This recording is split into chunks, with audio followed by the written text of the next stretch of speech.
Magandang gabi po sa inyo lahat.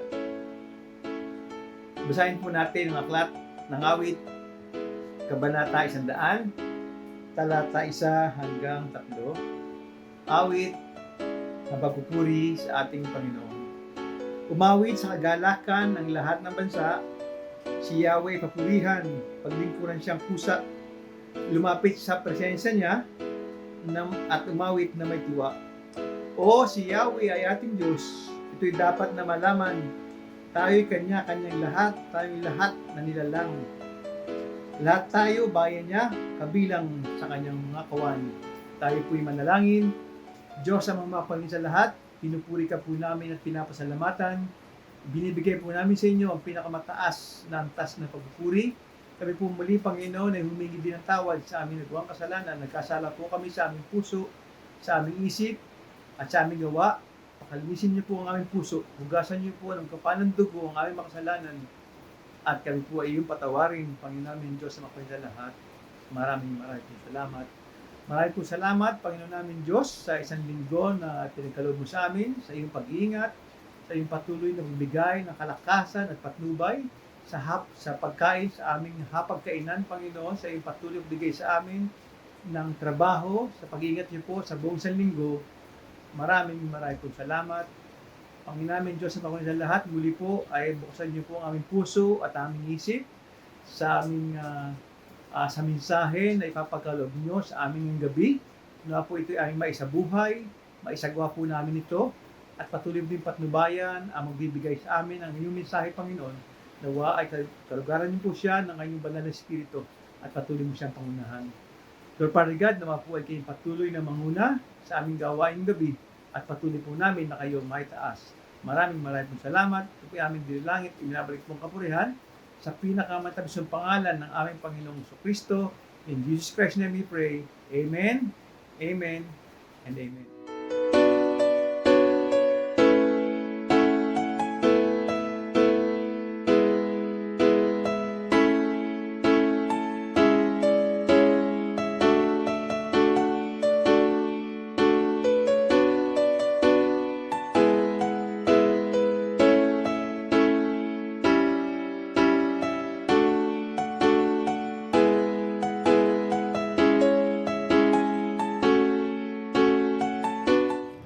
Isang mapayapang gabi po sa ating lahat, sa aking mga kapatid sa Tipas Unida Church. Isang biyaya po na magamit ng ating Panginoong Diyos upang magbigay ng patotoo kung paano po tayo binago ng kapangyarihan ng Diyos. Naalala ko po noon, December 1999, nang una ko pong naramdaman ang pag-ibig ng Diyos sa aking buhay. Gaya po ng nagiging karanasan ng maraming nakakilala sa Panginoon, ang aking pong buhay noon ay lugmok sa kasamaan, punong-puno ng kalayawan, subalit sa isang iglap, ito po ay binago ng Diyos. Ang aking matigas na puso, ang aking isipan na punong-puno ng pag-aalala, ay pinalitan po ng kagalakan at kapayapaan ng ating Panginoon. Maalala ko po kung paano unang inibig ko ang ating Panginoon Kristo. Lahat ng pagkakataon ay sinasamantala ko po noon upang maibahagi ang kanyang salita, maging sa pampublikong sasakyan, sa jeep o sa basman, ipinapangaral ko po ang mabuting balita ng kaligtasan. Ganun po ako ginamit ng Panginoon. Maging sa kulungan ay humahayo po tayo upang mangaral ng mabuting balita. Subalit, naalala ko po noon, sabi ko nga, I was very zealous but clueless on my faith. I was very eager to share but clueless. So I decided to enter into a seminary. Sa Asian Seminary for Christian Ministry, inubog po ako ng Panginoon sa kursong Bachelor of Theology upang ganap na maging isang mangangaral. Subalit mga kapatid, katulad ng marami, ako po ay nanamlay dahil sa isang pagkakasala. Taong 2005, yun po ang huling alaala ko nang ako ay tumalikod sa ating Panginoon. Subalit, sa biyaya ng Diyos, sa loob ng humigit kumulang 20 taon ni sa hinagap, ay hindi ko na po inaakalang makakabalik pa ako. Hindi ko na nga po iniisip na muling maglingkod sa hari ng mga hari at muling makabalik sa kanyang kaharian. Subalit, dahil sa kapangyarihan po ng panalangin, ng sama-samang panalangin ng ating mga kapatid, maraming salamat po. Sila ang ginamit ng Panginoon upang tayo'y muling magamit at muling makapaglingkod sa ating Diyos na buhay. At sa gabi pong ito, bago po ako magwakas, ay nais ko pong basahin ang sulat ni Apostol Pablo, sapagkat ito po ngayon ang aking tinatanganang pananampalataya, na kung saan ang sabi po ni Apostol Pablo ang kanyang sulat sa mga taga-Pilipos, sa Pilipos chapter 3 verse 14, ang kanyang sabi ay, ako ay nagtutumilin tungo sa palantandaan para sa gantimpala ng mataas na pagkatawag ng Diyos kay Kristo Jesus.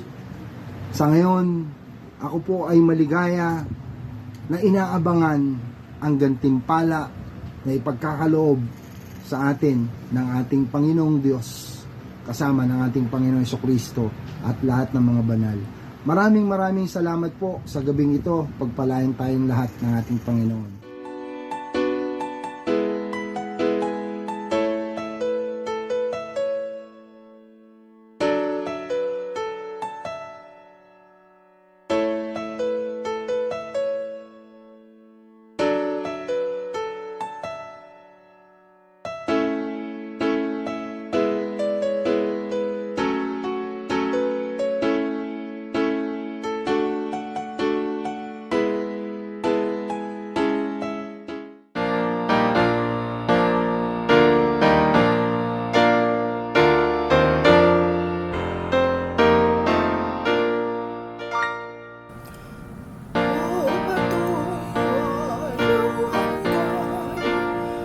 Sa akin nabuksan, ako'y sinanggalang sa demonyong kaaway.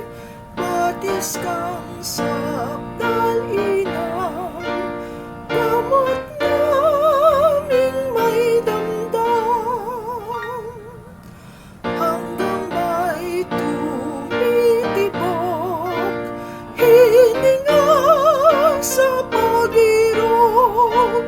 Ako'y hindi tutugot na di ka maibantog. Ikaw ang nagpalubog sa angkan ng balakyot. Iaalay kong lahat, buhay ko hanggang wakas. Kami mawang haharap sa hukuman mong tapat, at dooy mahaharap ang tanang pagkahubad. Sa kamay ko ay walang dadalhin akong Ama. Sa krus mong mahiwaga, kakapit at luluha. Iligtas sa ganitang parusa sama-sama.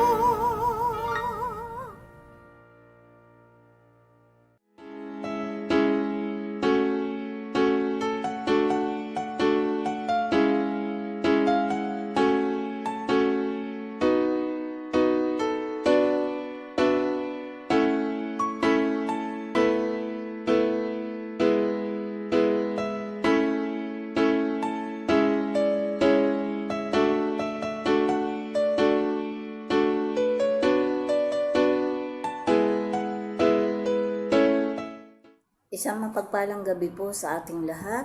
Bago po tayo magsimula sa ating mensahe sa gabing ito, hayaan mo po na tayo muna ay manalangin. Dakilang Ama, Diyos na makapangyarihan sa lahat, maraming salamat po Ama sa pagkakataong ito na muli kami ay makikinig ng iyong salita. Magsalita ka po Ama. Magpahayag ka po Ama sa amin sa gabing ito at hayaan mo pong kami paalalahanan, turuan ng iyong mga salita na nararapat namin gawin Ama. Maraming salamat po. Ito po ang aming samot dalangin sa tanging pangalan ng iyong anak na si Jesus. Muli isang magandang gabi po. Gaano po ba tayo ka-excited na dumating ang araw ng linggo? Excited po ba tayo? Sapagkat at last, mapapahinga tayo mula sa isang linggong paghahanap buhay? O excited ba tayo? Kasi makakapamasyal tayo. Ito yung panahon na makakagimik tayo. Gimik, isang salita. Sa panahon ito, nang ibig sabihin ay bilang pagsasaya kasama ng mga kaibigan. Hindi naman po bawal o masama ang mga iyan. Ngunit kung excited tayo sa mga yan, higit po sana nating panabikan ang araw ng linggo upang masamba siya, papurihan, at maluwalhati natin ang kabanal-banalang Diyos sa espiritu at katotohanan. Saan?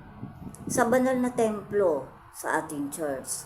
At kapag tayo ay nasa pananambahan, ano po ba ang dapat nating maging damdamin? Dapat po masaya tayong sumasamba. Hindi po ba? Ayon po kay Haring David, sa Aklat ng Awit, Kabanatang 122, talatang 1 ay ganito: Ako ay nagagalak na sabihin nila, pumunta na tayo sa bahay ni Yahweh. Ano daw dapat ang damdamin natin kapag sumasamba? Meron pong 3 katotohanan na ituturo sa atin sa gabing ito kung ano ang dapat nating gawin kapag tayo ay sumasamba. Una, magalak tayong sumamba sa Diyos. Hindi iniiwasan, kundi kinaiinipan dumating ang araw ng pagsamba sapagkat ito yung magandang pagkakataon upang ipakita ang ating pananampalataya sa Diyos at pagsunod sa kanyang dakilang utos. Ayan. Pangalawa, pumasok tayo sa templo ng Diyos na may pusong nagdiriwang. Pag sinabing nagdiriwang, masaya, may kagalakan, may kasabikan, nagpupuri, at nagpapasalamat sa Diyos. Dapat naghahari sa templo ng Diyos ang kagalakan sa sama-samang pag-awit. Sama-samang pag-awit. Ibig sabihin, sa panahon ng pag-aawitan, tayo po ay hindi lang nakikinig sa awit ng iba, kundi tayo ay nakikiisa sa mga umaawit. Di ba napakasarap pong pakinggan kapag malakas ang awitan, sabay-sabay na awitan? Ang sarap pakinggan, di po ba? Parang humahaplos sa puso. Ano po? Yung mga awiting makalangit. Ganon din, kailangan tayo po ay may kagalakan sa pananalangin. Masayang nananalangin. Sapagkat sino ang ating kausap? Di ba ang Diyos na makapangyarihan? Ang ating Diyos na buhay? Na nakakarinig sa lahat ng ating sasabihin? Sa lahat ng ating gagawing pagpuri sa Kanya? Ano ba dapat ang ating gawi kapag tayo nananalangin? Nakadilat ba tayo at kung saan tumitingin hanggang sa mapokus ang ating paningin sa bagay na hindi kaaya-aya? No po. Dapat focus tayo sa pananalangin dahil ang kausap natin ay ang Diyos na buhay. Tayo ay matamang nakikiusap o nangungusap sa Kanya na tila ba siya ay katabi lamang natin, kaharap natin. at siya naman pong totoo. Sapagkat ang Diyos ay nasa lahat ng dako, sa tabi mo, sa harap mo, sa likod mo, kahit saan ka pumunta, andun ang Panginoon. Kaya kapag tayo nananalangin, dapat focus tayo. Yan. Masaya din daw po tayo dapat sa pakikinig. Ayan. Sa panahon ng sermon, dapat pinakikinggan po natin mabuti ang nagsasalita kasi ang inihahatid niya ay banal na salita ng Diyos na nagmumula sa banal na kasulatan. Kailangan focus tayo upang paglabas natin ng templo, may hindi naka-attend na ating kapatiran magtatanong, sino ba ang nagbigay ng message? Dahil hindi tayo nakapokus, kahit yung nag-message na nasa harapan natin, ewan ko ba, hindi ko na maalaala, hindi ko na matandaan, kasi wala sa focus. Dapat nakikinig tayo upang pag may nagtanong, ano nga ba ang naging paksang talata? Ewan ko, hindi ko na matandaan. Bakit? Kasi hindi naman talaga nakikinig. Nakatingin sa nagsasalita, pero wala doon ang focus. Hindi totoong nakikinig. May magtatanong, ano ba ang naging kabuuan ng mensahe sa araw na ito? Wala rin tayong masabi. So, anong ibig sabihin? Physically present, pero mentally absent. Tumatakbo ang isip sa kung ano-anong bagay, sa mga iba't ibang bagay. Ano po? Dapat kapag tayo nasa loob ng iglesia, nasa panahon ng pananambahan, doon lang ang focus po natin. Ano po? Hindi yung nakatingin nga sa nagme-mensahe na halos ma-memorize mo na yung itsura nung nagme-mensahe, pero yung sinasabi, nakakalimutan mo kasi wala yung focus natin doon. Sa pagkakaloob, kailangan daw po meron tayong masayang pagkakaloob. Pag sinabing masaya, ibig sabihin, bukal sa loob, kusang loob, at hindi napipilitan lamang. Sapagkat yun ang nais ng Diyos. Masayang nagkakaloob, masayang nagbibigay para sa iglesia, para magamit sa iba't ibang gawain ng iglesia.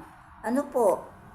At nagagalak ang Diyos kapag tayo ay nagtatalaga ng ating kaloob tuwing araw ng linggo.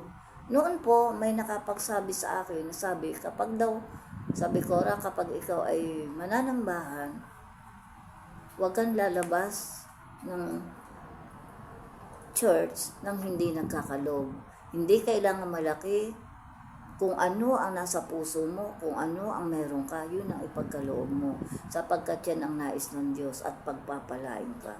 Totoo naman po. Sabi nga, alam naman ng Diyos kung ano ang kulang sa atin, kung ano ang wala sa atin. Kung tayo ay may masayang pusong pagkakaloob, masaya din siya na ipagkakaloob sa atin ang ating mga pangangailangan. Kahit yung hindi natin hinihiling sa Kanya, alam niya kailangan natin ipagkakaloob niya kasi meron tayong kagalakan sa puso at may kusang loob na nagkakaloob, nagbibigay din para sa iglesia. Ayan. At higit sa lahat, magtalaga tayo ng oras sa pagpapasalamat. Anuman ang ating naranasan sa buong isang linggo, anuman ang ating kinaharap, ipagpasalamat natin sa Diyos sapagkat ito ay nalagpasan natin, ito ay tunay na napagtagumpayan natin sa awa at biyaya ng ating Panginoon. Yan po kailangan po lahat ng kabutihan ng Diyos sa buhay natin, anuman iyan, ipagpasalamat po natin sa Panginoon. Pangatlo, ang sabi po, mahiyang sa presensya ng Diyos. May mga taong hindi komportable sa presensya ng Diyos. Ay, wag naman po sana tayong ganito. Ano po? Hindi sila mapakali at tila inip na matapos ang pagsamba. Ano po? Ang mahiyang sa presensya ng Diyos ay ang pagkakaroon ng kapahingahan ng kaluluwa. Ibig po sabihin ng mahiyang, sanay na tayo sa mga ginagawa, excited tayo sa mga ginagawa sa loob ng iglesia.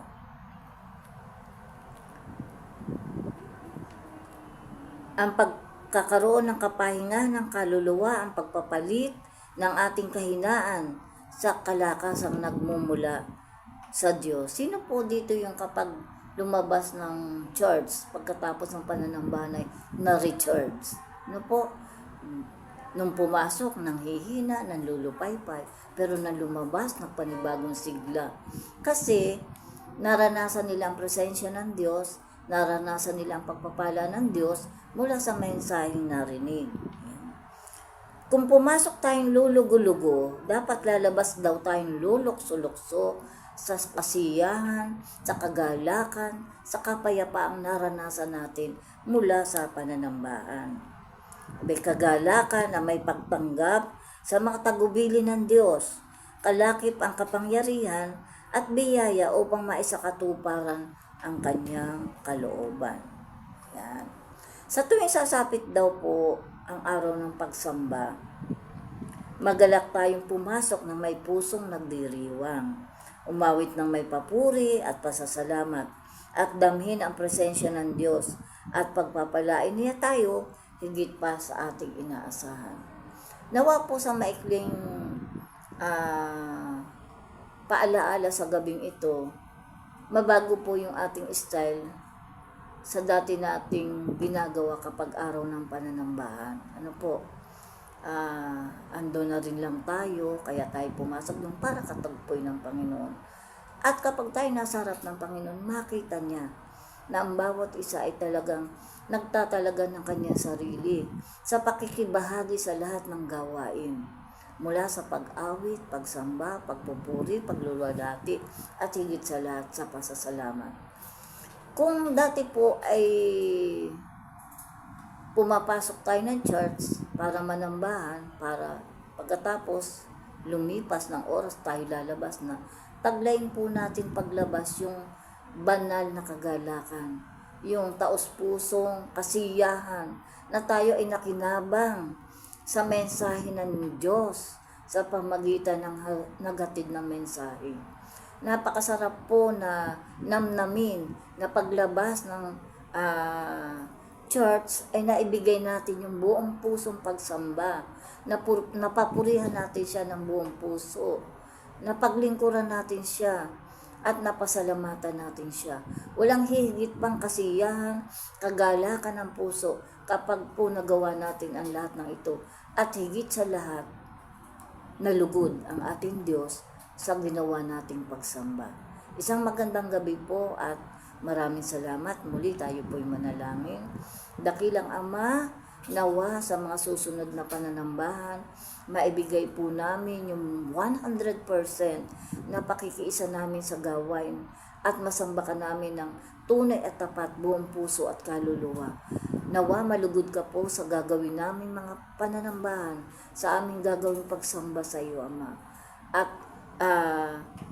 ilayo namin ang aming isipan sa lahat ng bagay, kundi focus po kami, Ama, sa iyo at makikinig kami ng iyong mga salita upang ito'y magamit namin, Ama, sa aming pamumuhay sa sanlibutan ito.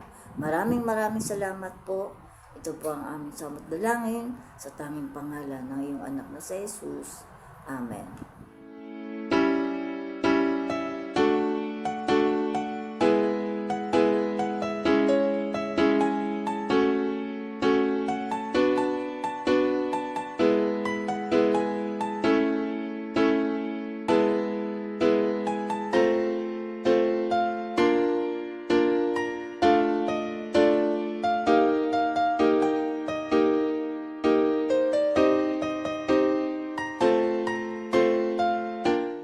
Purihin po natin ang ating Panginoon. Sama-sama po tayo.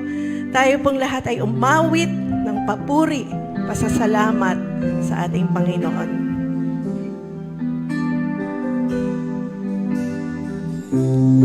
Kung sa ngalan mo kami magsama-sama, kumikilos ka sa aming pagsamba. At sa aming pagdaloy pagpapalain ang mga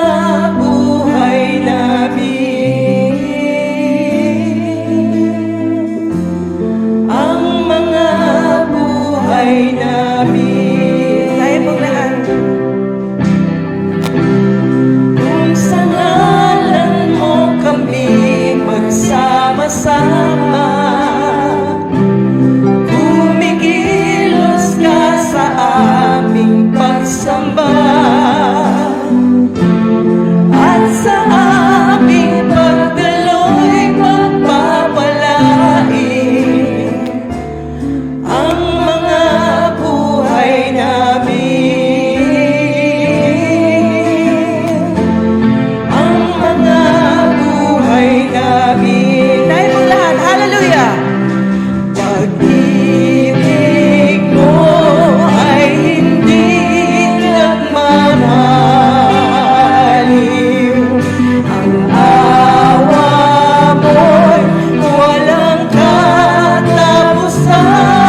Hallelujah, purihin ka, Panginoon. Ito'y laging sariwa, bawat umaga, kapag kadakila, O Diyos, kapag kadakila. Ulitin po natin, hallelujah! Pag-ibig mo ay hindi nagmamaliw. Hallelujah! Ang awa mo'y walang katapusan. Ito'y laging sariwa, bawat umaga, tapat kadakila, O Diyos, tapat kadakila. Ito'y laging sariwa, bawat umaga, tapat kadakila,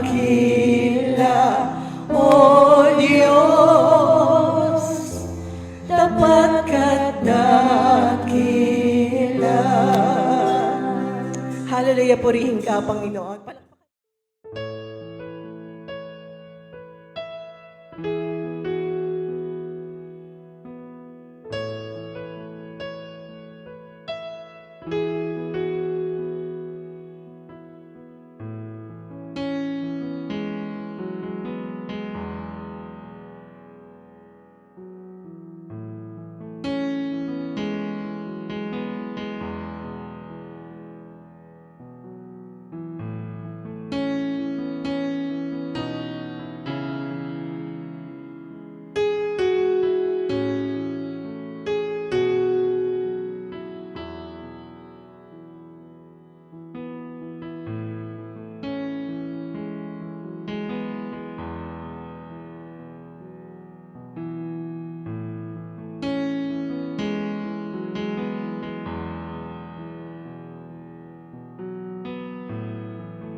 Sabay-sabay po nating basahin mula sa Santiago 5, 13 hanggang 15. Nahihirapan ba ang sinuman sa inyo?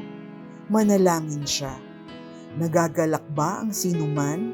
Umawit siya ng papuri sa Diyos.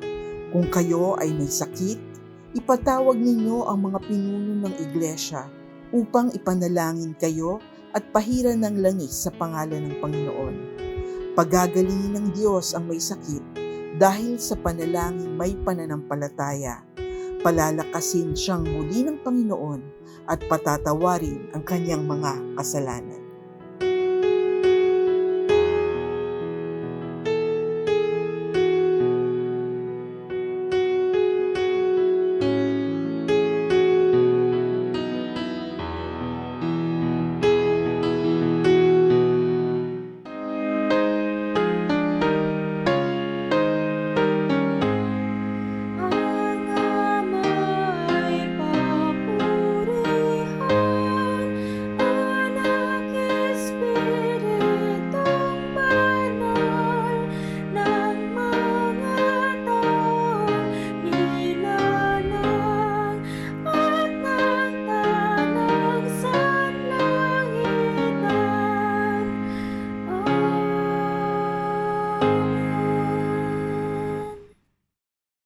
Patuloy kaming sumasamba, Ama, at sa pagkakataong ito naman, igawad mo ang iyong makapangyarihang bendisyon.